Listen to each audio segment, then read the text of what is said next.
આપણા સૌના લોકપ્રિય આપણા આદર્શ નેતા એવા ભાઈ શ્રી ચૈતરભાઈ વસાવાના સમર્થનમાં આયોજિત સામાજિક સભામાં ઉપસ્થિત મહારાષ્ટ્ર, રાજસ્થાન, ગુજરાત, અલગ અલગ બધા જિલ્લાઓમાંથી અને રાજ્યોમાંથી પધારેલા આદિવાસી સમાજના સૌ યુવાનો, વડીલો, આગેવાનોને મારા જય જોહાર, જય આદિવાસી. મંચ ઉપર ઉપસ્થિત ગુજરાત ભરના આદિવાસી સમાજ માટે હંમેશા જેઓ લડે છે એવા ભાઈ શ્રી આનંદભાઈ પટેલ, હંમેશા જેમણે ચૈતરભાઈની સાથે ખભે ખભો મિલાવી અને ગુજરાત ભરના મુદ્દા ઉઠાવ્યા છે એવા શ્રી સુદાનભાઈ ગઢવી, ચૈતરભાઈની સાથે મળી અને આદિવાસી વિસ્તાર માટે, અમારી પાર્ટી માટે, ગુજરાત માટે હંમેશા જેમણે કામ કર્યું છે એવા ભાઈ શ્રી મનોજભાઈ સોરઠિયા, મહારાષ્ટ્ર અને રાજસ્થાનથી પધારેલા આદિવાસી સંગઠનોના સૌ આગેવાનશ્રીઓ, નિવૃત્ત આઈએએસ સાહેબશ્રી, બધાયનો પહેલા તો હું ખૂબ ખૂબ આભાર વ્યક્ત કરું છું કે આ મુશ્કેલ ઘડીમાં બધાય એક થઈને ભેગા મળીને ચૈતરભાઈની સાથે ઊભા છે. દોસ્તો, ચૈતરભાઈ વસાવાને સરકારે સ્થાપેલી સરકારના પૈસાથી ચાલતી સરકારની અદાલતે 7 વર્ષની સજા આપી છે અને સરકારે સ્થાપેલી સરકારના નિયમથી ચાલતી અદાલતે જે સજાનો ચુકાદો સંભળાયો, એ સજા, એ ચુકાદો આ જનતાની અદાલતમાં લઈને અમે બધા આવ્યા છે કે તમને એ માન્ય છે કે નહીં. લોકતંત્રમાં સરકાર કે કાયદો કે વ્યવસ્થા, આ બધી જ વસ્તુ કરતા સર્વોપરી છે જનતાનો ઈરાદો, જનતાના આશીર્વાદ, જનતાની આશા શું છે. સરકારની પોલીસ સ્ટેશન, સરકારના સરકારી વકીલ, સરકારની ફોરેન્સિક લેબોરેટરીઓ, સરકારનો ફરિયાદી, સરકારની તપાસ, સરકારનો દલીલ, સરકારનું બધું જ, પણ જનતાની અદાલતમાં સરકારનું ના ચાલે. આ જનતાની અદાલત ભેગી થઈ છે, આદિવાસી સમાજની અદાલત છે. ચૈતરભાઈને સરકારની અદાલતે અને સરકારે ભેગા મળીને જે કાંઈ ન્યાય અન્યાય કર્યો, એનો સાચો ન્યાય આદિવાસી સમાજની અદાલતમાં થવાનો છે અને નિર્ણય આજે અહીંથી આપણે કરીને જવાનો. દોસ્તો, સરકાર એમ કહે છે કે ચૈતર વસાવાને 7 વર્ષની સજા. આ જનતાની અદાલતના કરોડો ન્યાયાધીશો તમે અહીંયા ઊભા છો, તમે કહો તમે શું સજા કરશો ભાજપને? જો ભાજપની સરકાર ચૈતર વસાવાને 7 વર્ષની સજા કરે તો આદિવાસી સમાજની અદાલતમાં ભાજપને 70 વર્ષની જેલની સજા આપવામાં. આવનારા 70 વર્ષ સુધી ભાજપનું બટન નહીં દબાવવાનું અને એને સજા આપવાનો નિર્ણય આજે આ જનતાની અદાલતમાં થવો જોઈએ. લોકશાહીમાં જનતાથી મોટું હોય કોણ? જનતાથી મોટું કોણ? જનતાથી મોટી પોલીસ નહીં, જનતાથી મોટું જંગલ ખાતું નહીં, જનતાથી મોટા મુખ્યમંત્રી પણ નહીં, સૌથી મોટી જનતા. અને જનતાએ નક્કી કર્યું કે અમારો નેતા ચૈતર વસાવા છે. દોસ્તો, એટલે આ સજા માત્ર ચૈતર વસાવાને નહીં, જનતાને છે આ સજા. કેમ કે જનતાએ નક્કી કર્યું ને અમારો નેતા ચૈતર વસાવા. તો કરોડો લોકોને જે ચૈતર વસાવા ઉપર વિશ્વાસ છે, કરોડો આદિવાસીઓને જે ચૈતર વસાવાની ઉપર આશા છે, એને જેલમાં પૂરવાનો અર્થ એ થયો કે કરોડો લોકોને ભાજપની સરકારે સજા આપી છે કે તમારી પાસેથી તમારો નેતા છીનવી લીધો. અરે ભાઈ સાહેબ, કેટલા વર્ષો પછી ભગવાનના આશીર્વાદથી, પ્રકૃતિના આશીર્વાદથી, વડીલોના આશીર્વાદથી, હજારો વર્ષો પછી એક લડાયક ચૈતર વસાવા જેવો નેતા આપણા ગુજરાતના આદિવાસી સમાજમાં મળ્યો. અનેક લોકો ધારાસભ્યો બન્યા, સાંસદો બન્યા આદિવાસી સમાજના મત આધારે, પણ આદિવાસી વિસ્તારોમાં ચાલતી નકલી સરકારી કચેરીઓ ઉપર પહેલી વખત બોલ્યું કોણ? ચૈતર વસાવા બોલ્યા. અનેક લોકો આદિવાસી સમાજના મતના આધારે સાંસદો, મંત્રીઓ બન્યા, પણ આદિવાસીઓની જમીન ઉપર વિવિધ કંપનીઓ લાવી આદિવાસીઓને ખદેડવાનું કામ કરતા હતા. એની વિરુદ્ધમાં પહેલો મજબૂત અવાજ ઉઠાવ્યો કોણે? ચૈતર વસાવાએ. આ કેવડિયામાં, તાપીમાં, છોટાઉદેપુરમાં, ડાંગ જિલ્લામાં ચારો તરફ કંપની થર્મલ પ્રોજેક્ટ, ફલાણો પ્રોજેક્ટ, ઢેકણો પ્રોજેક્ટ, આ તમામ પ્રોજેક્ટના નામે આદિવાસીઓને ઘર વગરના, જમીન વગરના, શિક્ષણ વગરના, આરોગ્યની વ્યવસ્થા વગરના કરવાના ષડયંત્રને રોકવાનું કામ કર્યું કોણે? ચૈતર વસાવાએ કર્યું. અને સરકારના પેટમાં તેલ રેડાયું કે આ ચૈતર વસાવા આદિવાસીઓને કાં આટલો બધો જાગૃત કરે છે? કેમ આદિવાસી યુવાનોને જગાડે છે? કેમ સુતેલો આદિવાસી સમાજને જાગૃત કરવાનું કામ કરે છે? ચૈતર વસાવાનો ગુનો એ નથી કે જંગલ વિભાગના કર્મચારી સાથે બોલાચાલી કરી. ગુનો તો એ છે કે જંગલની જમીન તમારી છે અને તમને અપાવવાની છે, એની જાગૃતિ સમાજમાં લઈને આવ્યા. ચૈતર વસાવાએ જો બીજા ભાજપના આદિવાસી નેતાઓની જેમ રૂપિયા બનાવ્યા હોત તો જેલમાં હોત કે ઘરે હોત? એક છે મોટા કદાવર આદિવાસી નેતા, 2000 કરોડનું મનરેગામાં કરી નાખ્યું.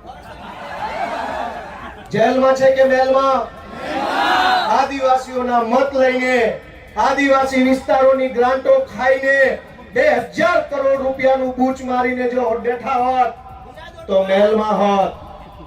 પણ જેણે આદિવાસીઓને પાય બચાવવાનું કામ કર્યું, આદિવાસી બાળકોના શિક્ષણ માટે લડાઈ લડ્યા, વિસ્થાપિતો માટે બોલ્યા, ગરીબ દીકરીઓ માટે બોલ્યા, તમામ પ્રકારની યોજનાના લાભ અપાવવા માટે બોલ્યા, એ ચૈતરભાઈને જેલમાં પૂર્યા.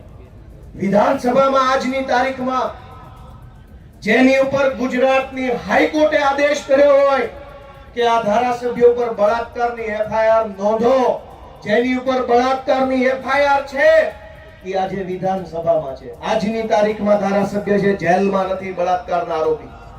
જેની ઉપર મનરેગા કૌભાંડનો 2000 કરોડનો આરોપ છે એ વિધાનસભામાં ધારાસભ્ય થઈને બેઠા છે.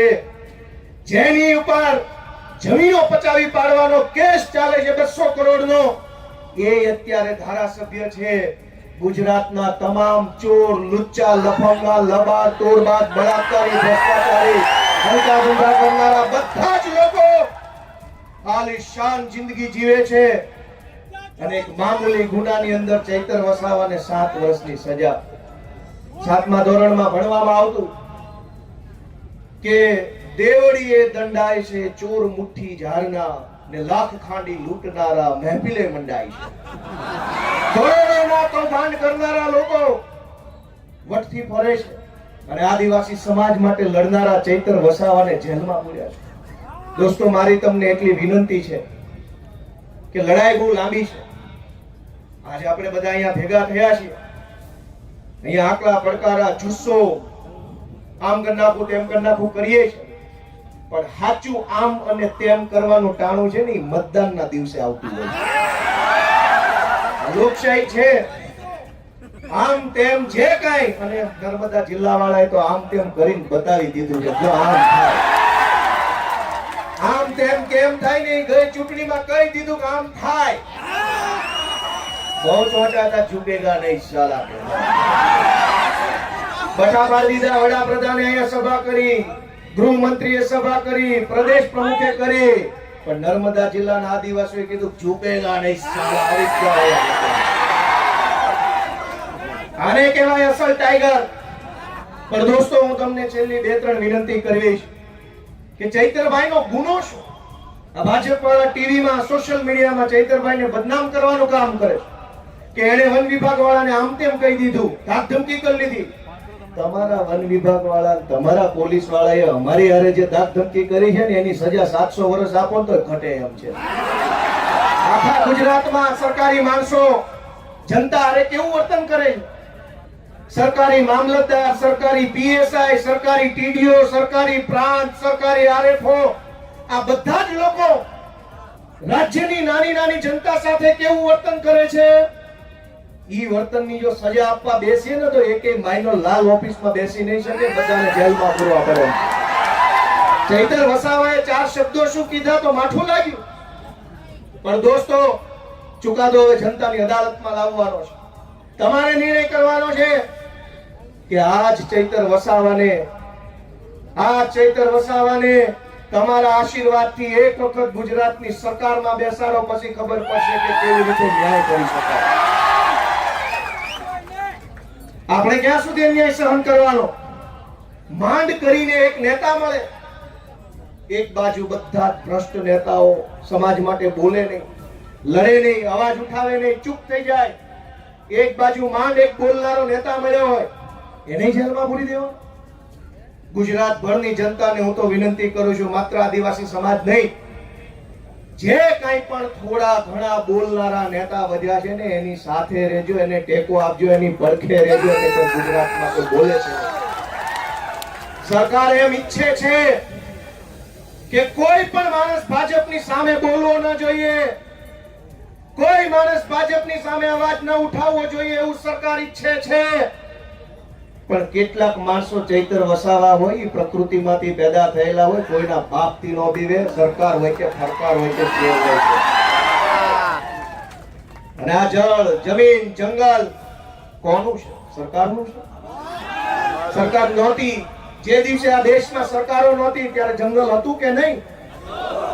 જે દિવસે આ દેશમાં કોઈ સરકાર, કોઈ પાર્ટી નહોતી ત્યારે જમીન હતી કે નહીં?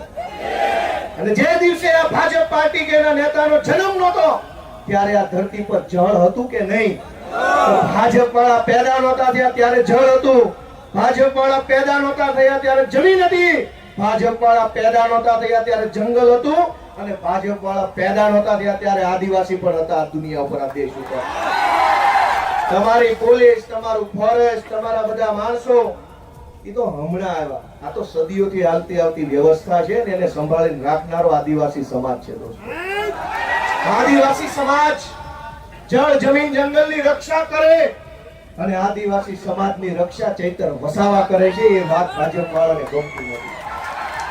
દોસ્તો, અમારી લીગલ ટીમે મહેનત કરી અને હાઈકોર્ટમાં અપીલ ફાઇલ કરી. જે કઈ પણ ખેડૂતો, બહેનો, ચૈતરભાઈ અને શકુંતલાબેન સિવાયના બીજા જે કઈ મિત્રો જેલમાં છે, અને ચૈતરભાઈ સહિત બધાય, એમની અપીલ હાઈકોર્ટમાં ફાઇલ કરી. અને શકુંતલાબેન જે નાનું બાળક છે એમને હાઈકોર્ટે છોડી મૂકવાનો આદેશ આપ્યો છે. આપણા માટે બહુ સારી બાબત કહેવાય. અને બહુ જલ્દી તમામ આપણા જે કઈ પણ સાથી મિત્રો જે નિર્દોષ જેલમાં છે એમને પણ વહેલી તકે જેલ મુક્તિ થાય એના માટેના તાબડતોબ પ્રયત્નો સતત ચાલુ છે. અને બહુ વહેલી તકે આપણને સારા સમાચાર મળે એવી હું આશા રાખું છું. આપ સૌને મારી એક જ વિનંતી છે કે આ લડાઈમાં ચૈતર વસાવાને, એના પરિવારને, એના બાળકોને ક્યાંય પણ એક સેકન્ડ પણ આપણે બધાએ, હું અને તમે ભેગા મળી એકલા નથી પડવા દેવાના. જ્યાં જરૂર પડે, જેવી જરૂર પડે, જ્યારે જરૂર પડે ત્યારે ત્યારે આપણે બધાએ સાથે ઊભું રહેવાનું. અમે બધાએ આજે સાથે છીએ. ચૈતરભાઈ સાથે બહુ પારિવારિક સંબંધ છે મારે. આમ તો હું જે કઈ બોલું છું આજે બહુ દુઃખ થાય છે. વિધાનસભામાં ચૈતરભાઈ મારી બાજુમાં બેસે, અમે ખૂબ વાતો કરી, મારી બાજુમાં ઉભા આદિવાસી સમાજના અધિકારો વિશે પૂરી તાકાતથી બોલતા હોય છે, અને એટલું સરસ રીતે આમ છાતી કાઢીને સરકારની આંખમાં આંખ નાખીને કહેતા હોય છે કે ભાજપ વાળાને ગમતું નથી. ભાજપ વાળાને એ વાત ગમતી નથી કે એક આદિવાસીનો છોકરો વિધાનસભામાં ઉભા રહીને મંત્રીઓની ફોજ, મુખ્યમંત્રી બેઠા એની સામે આંખમાં આંખ નાખીને બોલે છે કે આ જળ, જમીન, જંગલ અમારું છે, તમને નહીં ઘૂસવા દઈએ. બીજા પણ આદિવાસી નેતાઓ છે. Yes sir, ji sir, sir ticket sir, please ticket. Sir, સમાજને છેતરી જાય, વાંધો નહીં, સમાજને આંખો બંધ કરાવી દઈશ, હું ગાળી દઈશ, મને ટિકિટ આપો એટલે હું મારા સમાજને છેતરીને મોકલી આવીશ. આનંદભાઈ પણ જોતા હશે, આનંદભાઈ પણ બોલે છે વિધાનસભામાં પૂરી તાકાતથી આદિવાસી સમાજ માટે. એ ચૈતરભાઈ ની બેની બાજુ બેસે. દોસ્તો, બે ત્રણ માણસ બધ્યા છે, ગમે તેટલી મોટી સરકાર હોય એની સામે પણ આંખમાં આંખ નાખીને બોલવાની હિંમત રાખે છે કે તું જે હોય તે મારા સમાજ માટે બોલવા અહીંયા આવ્યો. તું જે હોય તે, સરકાર હોય તો ભલે, રાષ્ટ્રપતિ હોય તો ભલે, ને તું મોટી તોપ હોય તો ભલે. મને તો અમારા આદિવાસી સમાજે, અમારા ખેડૂતોએ મત આપ્યા છે તો હું એમના માટે બોલતો રહીશ. આજે હું પણ, મને મત આપનાર ખેડૂતો છે, કાઠિયાવાડના ખેડૂતોએ મને ધારાસભ્ય બનાવ્યો, આદિવાસી સમાજે ચૈતરભાઈને ધારાસભ્ય બનાવ્યા. અમને મત આપનારા લોકો માટે અમે બોલતા રહેવાના, લડતા રહેવાના અને ક્યારેય નથી ચૂકવાના એ સંકલ્પ અમે લીધો છે દોસ્તો. આપ સૌએ ચૈતરભાઈ વસાવાનો જુસ્સો વધારવાનું કામ કર્યું એ બદલ સૌનો હું આભાર વ્યક્ત કરું છું. જય આદિવાસી.